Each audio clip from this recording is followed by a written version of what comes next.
I wasn't actually planning on performing tonight, but I guess I'm going to. Yeah. So I'm just going to read one of my old pieces, and then I'm going to read a poem by Neil Hilborn, who's still one of my favorite poets.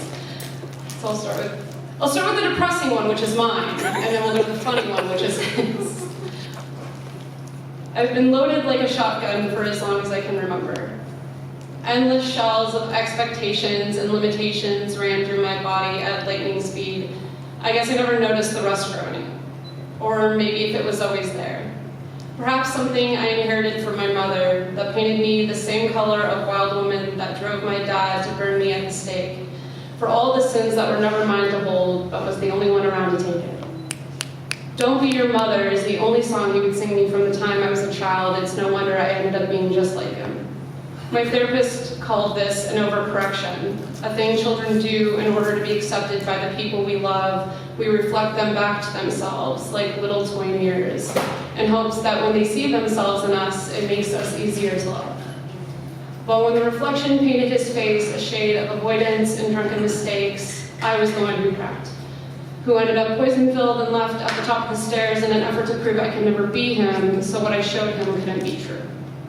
It was then I realized I didn't want to end up being the angry man in my own house, the one well-liked by everyone except his own family.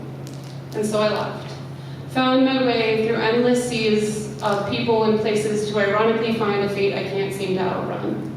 I may not be my father, but I sure do look a lot like him.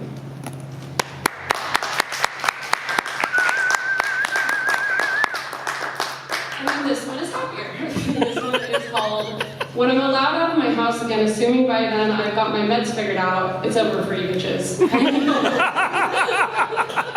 Told you, we gotta lift this spirit back up in here. All right, I'm gonna drive to Kansas City just for lunch and a high five. From a record store employee. My new greeting will be a rigorous toe inspection. I'm not in defeat, but I no longer want to deny myself any opportunities. Before this, I was certain that I did not want to try eating durian. You know, the fruit that smells like an armpit and tastes like two armpits? But maybe I like it now. Maybe I like feeding sharks from inside a clearly inadequate cage. Maybe God is real and I haven't been to the one church where he actually lives. Once I allow myself out of my comfy little end-of-day box, assuming I figured out the right balance of Lexapro, Cyclonopin, caffeine, THC, and sad but energetic songs, it's over for you bitches. I'm gonna stare at your toes and then I'm gonna run this motherfucker.